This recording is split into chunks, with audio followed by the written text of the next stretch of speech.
بسم اللہ الرحمن الرحیم۔ حضرت علی نے بی بی فاطمہ کا رشتہ کس طرح آ کر پیارے نبی صلی اللہ علیہ وسلم سے مانگا اور یہ شادی کتنی خوبصورت اور پیارے طریقے سے ہوئی تھی۔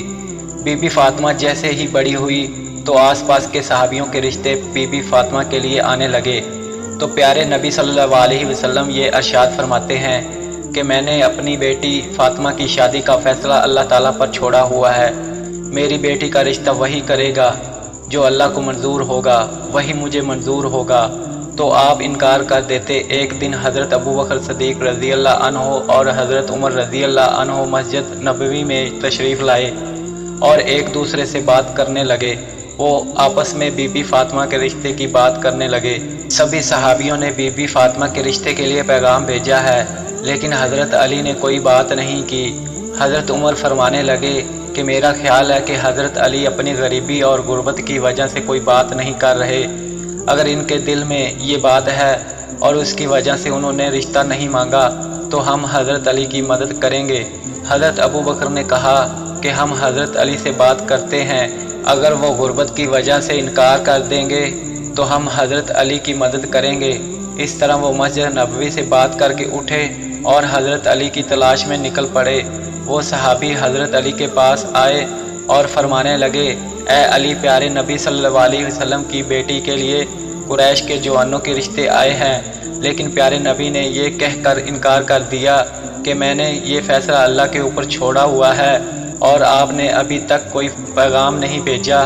آپ میں سب سے اچھی آتے ہیں اور آپ تو پیارے نبی صلی اللہ علیہ وسلم کے رشتہ دار بھی ہیں۔ حضرت عمر اور حضرت ابو بکر فرمانے لگے کہ ہمیں لگتا ہے کہ پیارے نبی رسول اللہ صلی اللہ علیہ وسلم نے بی بی فاطمہ کے رشتے کا معاملہ آپ کی وجہ سے روکا ہوا ہے۔ یہ سن کر حضرت علی کی آنکھیں نم ہو گئی اور کہنے لگے کہ مجھے صلی اللہ علیہ وسلم کی بیٹی پسند ہے، میں ان سے شادی بھی کرنا چاہتا ہوں، لیکن میں اپنی غربت کی وجہ سے محمد صلی اللہ علیہ وسلم سے کوئی بات نہیں کر پاتا۔ حضرت ابو بکر اور حضرت عمر کہنے لگے، اے علی، ایسا نہ کہو، ہمارے نبی صلی اللہ علیہ وسلم کی نظر میں دولت ایک گرتے غبارے کی طرح ہے۔ حضرت علی خاموش ہو کر گھر چلے گئے۔ گھر میں کچھ دیر بیٹھ کر آرام کیا، اتنے میں اس کے بعد اپنا اونٹ کھولا اور اس کے اوپر سوار ہو گئے۔ پیارے نبی صلی اللہ علیہ وسلم کے دروازے کے پاس آ کر دروازہ کھٹکھٹایا۔ اندر سے حضرت کلثوم کی آواز آئی اور کہنے لگے، دروازے پر کون ہے؟ کمرے سے پیارے نبی صلی اللہ علیہ وسلم نے آواز دی، اے کلثوم، یہ وہ ہے جس کو اللہ بہت محبت کرتا ہے اور یہ بھی اللہ تعالیٰ سے محبت کرتے ہیں، یہ میرے بھائی ہیں، اٹھو اور دروازہ کھولو۔ حضرت کلثوم فرماتی ہے کہ یہ بات سن کر میں اتنی تیزی سے اٹھی کہ میں اپنی چادر میں الجھنے لگی۔ انہوں نے دروازہ کھولا تو دیکھا کہ حضرت علی کھڑے ہوئے تھے۔ حضرت علی نے آ کر پیارے نبی کو سلام پیش کیا اور پیارے نبی نے بھی سلام کا جواب دیا۔ سلام کر کے حضرت علی کے پیارے نبی کے سامنے بیٹھ گئے اور زمین کھودنے لگے۔ یہ دیکھ کر پیارے نبی صلی اللہ علیہ وسلم فرمانے لگے، کوئی بات ہے جو تجھے پریشان کر رہی ہے تو مجھے بتاؤ، میں تیری ہر حاجت کو پورا کر دوں گا۔ حضرت علی فرمانے لگے، یا رسول اللہ، میری جان آپ پر قربان، آپ نے مجھے میرا چچا اور چچی سے گود میں لیا، میں اس وقت ناسمجھ بچہ تھا، آپ نے میری رہنمائی فرمائی، آپ نے مجھے ماں باپ سے بڑھ کر محبت کی، اللہ تعالیٰ نے مجھے آپ کے ذریعے ہدایت فرمائی، میں اپنا گھر بنانا چاہتا ہوں، میں چاہتا ہوں کہ میرا گھر ہو، میری بیوی ہو۔ یا رسول اللہ، کیا آپ اپنی بیٹی بی بی فاطمہ کو میرے نکاح میں لانا پسند کریں گے؟ پیارے نبی خوشی سے کھل پڑے اور مسکرانے لگے، اے علی، تم سے پہلے مجھے جبریل یہ پیغام دے چکا ہے، تم مجھے یہ بتاؤ کہ تمہارے پاس کوئی چیز ہے جو تم فاطمہ کے نکاح کے لیے دے سکو؟ حضرت علی فرمانے لگے، یا رسول اللہ، آپ میری حالت جانتے ہیں کہ میرے پاس صرف ایک تلوار ہے اور ایک پانی لانے والا اونٹ ہے، ان دونوں چیزوں کے سوا میرے پاس اور کچھ نہیں ہے۔ پیارے نبی فرمانے لگے کہ تلوار سے تم تو اللہ کی راہ میں جہاد کرو گے اور اونٹ پر تو تم پانی لا کر اپنے گھر چلاؤ گے اور سفر میں بھی یہ اونٹ تمہاری رہنمائی کرے گا، لیکن جرا کے بدلے میں اپنی بیٹی کا نکاح تجھ سے کرتا ہوں۔ پیارے نبی صلی اللہ علیہ وسلم فرمانے لگے، علی، تیرا اور فاطمہ کا نکاح تو اللہ تعالیٰ نے آسمانوں پر ہی کر دیا ہے، تیرے آنے سے پہلے پہلے جبریل مجھے یہ پیغام دے گیا ہے، میں نے تو صرف اعلان کرنا ہے۔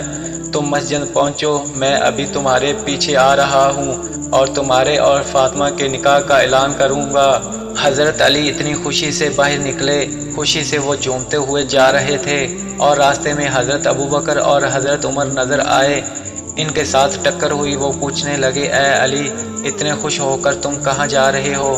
تو حضرت علی نے خوش ہو کر جواب دیا کہ رسول اللہ صلی اللہ علیہ وسلم نے اپنی پیاری بیٹی کا نکاح مجھ سے کر دیا ہے، اور اللہ تعالیٰ نے اس سے پہلے میرا اور فاطمہ کا نکاح آسمانوں میں ہی کر دیا ہے۔ ابھی میں مسجد جا رہا ہوں اور میرے پیچھے پیارے نبی رسول اللہ صلی اللہ علیہ وسلم بھی تشریف لائیں گے۔ وہ دونوں یہ سن کر بہت ہی خوش ہو گئے اور حضرت علی کو گلے لگا کر مبارکباد دی۔ وہ تینوں صحابی مسجد میں تشریف لائے اور ان کے پیچھے ہمارے نبی محمد صلی اللہ علیہ وسلم بھی تشریف لے آئے۔ پیارے نبی نے تمام لوگوں سے کہا کہ میری بیٹی فاطمہ اور حضرت علی کا نکاح اللہ تعالیٰ نے کر دیا ہے، اور مجھے بھی حکم دیا ہے کہ میں بھی نیچے نکاح پڑھ دوں اور سب لوگوں میں اعلان کر دوں کہ میں نے اپنی بیٹی کو حضرت علی کے نکاح میں دیا ہے۔ اس طرح پیارے نبی رسول اللہ صلی اللہ علیہ وسلم نے حضرت علی اور بیٹی بی بی فاطمہ کا نکاح وہاں پڑھ دیا۔ اس کے بعد پیارے نبی نے فرمایا، اے علی، کھڑے ہو کر خطبہ نکاح پڑھو۔ حضرت علی نے کھڑے ہو کر یہ خطبہ پڑھا کہ سب تعریف اللہ ہی کے لیے ہے، ان کے نعمت کا شکر ادا کرتے ہیں۔ میں گواہی دیتا ہوں کہ اللہ کے سوا کوئی عبادت کے لائق نہیں، اور محمد مصطفیٰ صلی اللہ علیہ وسلم اللہ کے بندے ہیں اور عاشق رسول ہیں۔ آپ نے فرمایا، نکاح اللہ کے حکم پر عمل ہے اور آپ نے اس کی اجازت دی ہے۔ اللہ سرکار دو عالم نے اپنی بیٹی فاطمہ کا نکاح مجھ سے کر دیا ہے اور میرے اس چراغ کو بطور حق مہر مقرر فرمایا ہے۔ میں اور سرکار دو عالم اس نکاح پر راضی ہیں۔ تم سب سے پہلے پیارے نبی سے پوچھ لو اور ہمارے نکاح کے گواہ بن جاؤ۔ سبھی مسلمانوں نے وہ نکاح قبول کیا اور کہا کہ اس جوڑے کو اللہ کی نعمتوں سے نوازے اور یہ جوڑا محبت اور خوشحالی سے رہے۔ اس کے بعد حضرت علی نے اپنی زرع لی اور بازار میں حضرت عثمان غنی کو فروخت کر دی۔ اس طرح سے یہ خوبصورت نکاح ہو گیا تھا۔ ان دونوں نے بہت ہی صبر کے ساتھ اپنے دن بسر کیے تھے۔ ان کے اوپر بہت ہی غربت کے امتحان بھی آئے، لیکن یہ ہر امتحان میں پاس ہو کر اللہ کی راہ میں دیتے تھے اور اللہ تعالیٰ کی عبادت کرتے تھے۔ اللہ تعالیٰ نے اس جوڑے میں بہت ہی محبت قائم کی تھی اور خوشحالی قائم کی تھی۔ ہمارے چینل پر مزید اس طرح کی معلوماتی اور اسلامک ویڈیوز اپلوڈ کی جاتی ہیں۔ امید کرتا ہوں آپ کو یہ ویڈیو اچھی لگی ہوگی، لہٰذا میرے چینل کو سبسکرائب کر دیں۔ تو ملتے ہیں نیکسٹ ویڈیو میں، تب تک کے لیے اللہ حافظ، دعاؤں میں یاد رکھیے گا۔